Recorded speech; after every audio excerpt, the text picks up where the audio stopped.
आइए आज आप सब जानेंगे वर्ष 2023 आश्विन मास शुक्ल पक्ष में पड़ने वाली पापांकुशा एकादशी व्रत के शुभ मुहूर्त के बारे में, पारण समय के बारे में, व्रत का पारण कब किया जाएगा, किस चीज से किया जाएगा, भगवान को विशेषकर इस दिन किस वस्तु का भोग लगाएं, व्रत में किन नियमों का पालन करना चाहिए, व्रत के दौरान क्या करना चाहिए नहीं करना चाहिए। तो आइए जानते हैं संपूर्ण व्रत पूजन महत्व के बारे में। आश्विन माह के शुक्ल पक्ष में पड़ने वाली एकादशी को इसे पापांकुशा एकादशी के नाम से जाना जाता है। इस दिन विशेष प्रकार से भगवान विष्णु, माता लक्ष्मी और भगवान विष्णु के पद्मनाभ स्वरूप का पूजन किया जाता है। एकादशी का व्रत, जो कि प्रत्येक माह की एकादशी तिथि के दिन एकादशी का व्रत धारण किया जाता है, इसे एकादशी या 11 व्रत के नाम से जाना जाता है। एक वर्ष में 24 एकादशी का व्रत होता है। वहीं पे अधिक मास होने पर 2/26 एकादशी का व्रत होता है और हर व्रत का अपना अपना विशेष महत्व माना गया है। इसी प्रकार से आश्विन माह के शुक्ल पक्ष में पड़ने वाली पापांकुशा एकादशी व्रत का अपना, जो कि बड़ा ही विशेष महत्व माना गया है। जो भी भक्त सच्ची श्रद्धा के साथ, नियम और निष्ठा के साथ पापांकुशा एकादशी का व्रत करते हैं, इस दिन भगवान विष्णु, माता लक्ष्मी और भगवान विष्णु के पद्मनाभ स्वरूप की पूजा करते हैं, कथा श्रवण करते हैं, व्रत में नियमों का पालन करते हैं, एकादशी की रात्रि जागरण करते हैं। इस प्रकार व्रत को जो भी धारण करते हैं वह यम यातना से मुक्त हो जाते हैं, और जो संयोग बस एकादशी को भूखे रह जाते हैं वे भी यम यातना से मुक्त हो जाते हैं। अगर कोई वैष्णव भगवान सदाशिव की इस दिन बिल्कुल निंदा करते हैं तो वे दोनों ही महान पात की और नरक के अधिकारी होते हैं। सहस्त्रों अश्वमेध एवं राजसु यज्ञों के करने का महान पुण्य फल इस एकादशी के व्रत के 16वें भाग के पुण्य फल के समान भी नहीं होता। इस लोक में एकादशी के समान पुण्यों का दाता अन्य कोई व्रत नहीं है। पापियों को उसी समय तक पाप समूह कष्ट देता है जब तक वह एकादशी व्रत करने का संकल्प नहीं करता। यह एकादशी व्रत स्वर्ग एवं मोक्ष दोनों को ही प्रदान करने वाली है। इसके द्वारा आरोग्यता, सुंदर स्त्री एवं धन धान्य की प्राप्ति होती है। इस व्रत को करने वाले मनुष्यों के पितृपक्ष के 10 कुल, मातृ पक्ष के 10 कुल तथा भार्या पक्ष के 10 कुलों के, जो कि पितर भी तर जाते हैं और चतुर्भुज रूप होकर पीतांबर और वनमाला धारण कर गरुड़ पर चढ़कर विष्णु लोक को जाते हैं। आश्विन मास के शुक्ल पक्ष की पापांकुशा एकादशी का व्रत करके मनुष्य सहज ही समस्त पाप समूहों को नष्ट करते हैं। इस एकादशी में अन्न, भूमि, धन एवं गोदान देने वाले महान फल को प्राप्त करते हैं। इसके उपलक्ष्य में तालाब, कुआं एवं धर्मशाला बनवाने वाले धर्मात्मा जन, जो कि यम यातना से मुक्त हो जाते हैं और यहाँ समस्त सुखों को भोगने वाले धनवान होते हैं। और इस व्रत को करने वाले, कथा श्रवण करने वाले, भगवान का पूजन करने वाले वह अक्षय और अतुल पुण्य के भागी हो जाते हैं। जो भी भक्त एकादशी का व्रत करते हैं उन्हें दशमी, एकादशी और द्वादशी इन 3 दिनों तक व्रत में नियमों का पालन करना चाहिए। दशमी तिथि के दिन सूर्यास्त होने से पहले ही भोजन कर लेनी चाहिए। उस दिन जो कि शुद्ध और सात्विक आहार ग्रहण करनी चाहिए। मांस, मदिरा, लहसुन, प्याज आदि का प्रयोग बिल्कुल भी नहीं करना चाहिए। हविष्यान्न भोजन करने का विशेष महत्व माना गया है, जो कि जौ, गेहूं, मूंग आदि का प्रयोग करना चाहिए। सेंधा नमक का प्रयोग करना चाहिए और तेल का प्रयोग बिल्कुल भी नहीं करना चाहिए। उसके जगह पर जो कि गौ घृत का प्रयोग करके भोजन बना करके उसे ही ग्रहण करनी चाहिए। दशमी की रात्रि जो कि ब्रह्मचर्य का पालन करते हुए एकादशी व्रत और भगवान विष्णु के नामों का स्मरण करते हुए दशमी की रात्रि में सोनी चाहिए और एकादशी की सुबह ब्रह्म मुहूर्त में उठ करके नित्य क्रियाओं से निवृत्त होकर के गंगा नदी में स्नान करना चाहिए।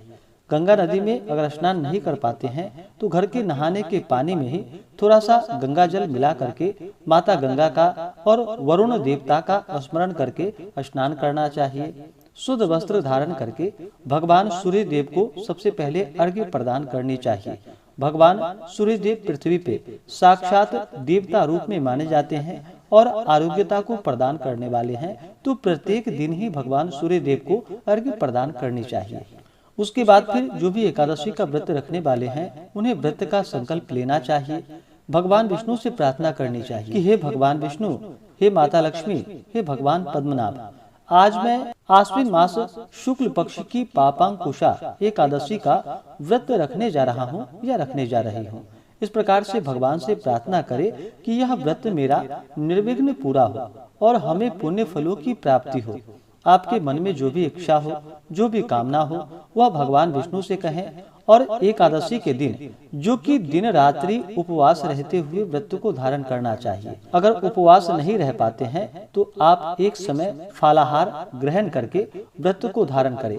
फलाहार में फल फ्रूट आदि का प्रयोग करें। फलाहार में जो कि अमृत फलों का सेवन करें। दूध से बने हुए वस्तुओं का प्रयोग करें या काजू, बादाम, पिस्ता आदि का प्रयोग करें। और फलाहार एक समय आप कर सकते हैं। जो उपवास नहीं रह पाते हैं, सक्षम हो तो आप उपवास रहते हुए व्रत को धारण करें। एकादशी के दिन जो कि सुबह और शाम के वक्त पूरे विधि विधान के साथ भगवान विष्णु, माता लक्ष्मी और भगवान पद्मनाभ का पूजन करे, कथा श्रवण करे। इस दौरान जो कि पुरुषोक्त आदि का पाठ या श्रवण करे, विष्णु सहस्त्र नाम आदि का पाठ या श्रवण करे, एकादशी व्रत का कथा श्रवण करे, भगवान की आरती करे। इस प्रकार भगवान का पूजन करते हुए रात्रि में जागरण करनी चाहिए। एकादशी की रात्रि जागरण करने से उसका कई गुना पुण्य फल बढ़ जाता है, तो रात्रि जागरण करनी चाहिए। और अगले दिन जा करके द्वादशी की सुबह जो कि नित्य क्रियाओं से निवृत्त होकर के स्नान करके शुद्ध वस्त्र धारण करके भगवान का पूजन और आरती कर ले। इसके बाद ब्राह्मणों को भोजन करवाएं, ब्राह्मणों को दान और दक्षिणा दें, गरीबों को भोजन करवाएं और फिर व्रत का पारण जो कि समय के अनुसार करना चाहिए। तो आइए पहले जानते हैं एकादशी व्रत के शुभ मुहूर्त के बारे में, पारण समय के बारे में।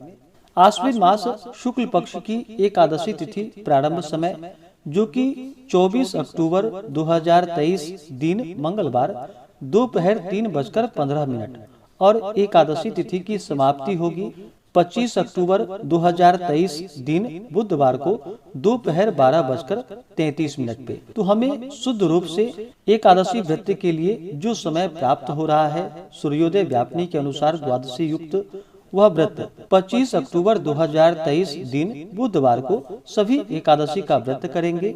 10वें दिन के नियम का पालन जो कि 24 अक्टूबर दिन मंगलवार को 10वें दिन के नियम का पालन करें। 25 अक्टूबर दिन बुधवार को एकादशी का व्रत करें और फिर इस व्रत का पारण जो कि अगले दिन 26 अक्टूबर 2023 दिन गुरुवार को व्रत का पारण किया जाएगा। एकादशी व्रत का पारण जो कि हरिवासर समाप्त होने के बाद करना चाहिए। हरिवासर का जो समय होता है वह समय द्वादशी तिथि का पहला चौथाई हिस्सा, वह समय हरिवासर का होता है। इसके समाप्ति के बाद व्रत का पारण करना चाहिए। तो इस बार एकादशी व्रत का पारण जो कि 26 अक्टूबर 2023 दिन गुरुवार को व्रत का पारण किया जाएगा। पारण का समय सुबह 6:28 से सुबह 8:43 तक व्रत का पारण किया जाएगा। द्वादशी तिथि की समाप्ति 26 अक्टूबर दिन गुरुवार को सुबह 9:45 पे द्वादशी तिथि की समाप्ति है। तो इससे पहले ही व्रत का पारण सब करेंगे। पारण का समय 26 अक्टूबर को सुबह 6:28 से सुबह 8:43 तक व्रत का पारण कर लें। एकादशी तिथि के दिन जो सूर्योदय का समय है वह समय सुबह 6:02 और सूर्यास्त शाम 5:23। 25 अक्टूबर को जो राहु काल का समय होगा वह समय सुबह 11:42 से दोपहर 1:08 तक होगा और 26 अक्टूबर को राहु काल का समय दोपहर 1:06 से दोपहर 2:32 तक राहु काल का समय होगा। राहु काल समय के दौरान कोई भी शुभ कार्य, नया कार्य नहीं करना चाहिए। इसको छोड़ करके ही आप पूजन आदि का कार्य करें। योग जो कि एकादशी तिथि के दिन 25 अक्टूबर को सिद्धि योग बन रहा है जो कि दोपहर 12:16 तक होगा। उसके बाद ध्रुव योग नक्षत्र जो कि शतभिषा नक्षत्र दोपहर 1:30 तक, उसके बाद पूर्वा भाद्रपद नक्षत्र होगा। जो भी भक्त एकादशी का व्रत करते हैं उन्हें एकादशी व्रत के दौरान कुछ बातों का ध्यान रखना चाहिए। इस व्रत के दौरान जो कि व्रती को किसी के ऊपर क्रोध नहीं करनी चाहिए। क्रोध करने से मुख से न निकलने वाले शब्द भी मुख से निकल जाते हैं, तो व्रती को किसी के ऊपर क्रोध नहीं करनी चाहिए। अपने मन में किसी के प्रति ईर्ष्या या द्वेष का भाव नहीं लाना चाहिए। ब्रह्मचर्य का व्रत के दौरान पालन करना चाहिए। तामसिक वस्तुओं का, नशीले पदार्थों का सेवन बिल्कुल भी नहीं करना चाहिए। मांस, मदिरा, लहसुन, प्याज आदि का प्रयोग बिल्कुल भी नहीं करनी चाहिए। अपने से बड़ों का सम्मान करना चाहिए, आदर करनी चाहिए। जो भी एकादशी व्रत करने वाले होते हैं उन्हें जो कि अपना मन भगवान विष्णु के चरणों में लगाना चाहिए और अपना दिन रात जो कि भगवान विष्णु का स्मरण करते हुए ही समय को व्यतीत करना चाहिए।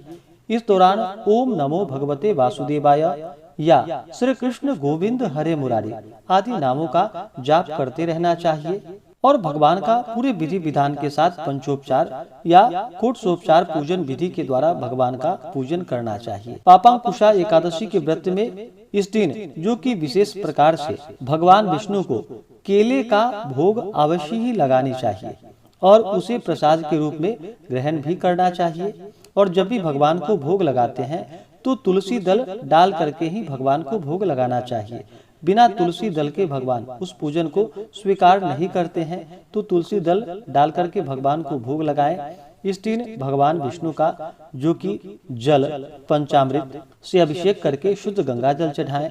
भगवान को पीला वस्त्र अर्पित करें, फिर यज्ञोपवीत अर्पित करें। भगवान को काले तिल चढ़ाएं और जौ चढ़ाएं। भगवान विष्णु को अक्षत नहीं चढ़ाया जाता है, इस बात का ध्यान रखें। अक्षत की जगह भगवान को काले तिल चढ़ानी चाहिए। उसके बाद फिर पीला चंदन भगवान को अर्पित करें, पीला पुष्प चढ़ाएं, पुष्पों की माला अर्पित करें, धूप और दीप दिखाएं, अनेक प्रकार का नैवेद्य अर्पित करें।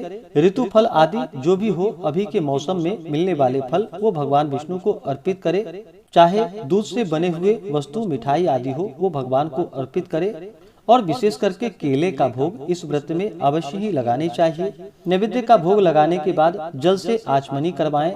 उसके बाद द्रव्य दक्षिणा चढ़ाएं। मुख शुद्धि के लिए पान पत्र, सुपारी, लौंग, इलायची के साथ में अर्पित करें और फिर एकादशी व्रत का कथा श्रवण करे, भगवान की आरती करे। इस प्रकार व्रत को धारण करने से व्यक्ति के समूल पाप नष्ट हो जाते हैं और इस व्रत के प्रभाव से पितृपक्ष, माता पक्ष और भार्या पक्ष के 10 कुलों का उद्धार हो जाता है और उनके भी सभी प्रकार के पाप नष्ट हो जाते हैं। जब भी व्रत को धारण करते हैं तो व्रत के दौरान जो कि श्रद्धा भक्ति युक्त हो करके ही पूजन करना चाहिए, व्रत को धारण करना चाहिए। व्रत के लिए मन में अश्रद्धा हो, अविश्वास हो तो उस व्रत को नहीं करना चाहिए, वह व्रत निष्फल ही माना जाता है। तो जब भी व्रत धारण करे तो पूर्ण श्रद्धा भक्ति भाव के साथ ही व्रत को करना चाहिए, तभी जाकर के पुण्य फलों की प्राप्ति हो पाती है।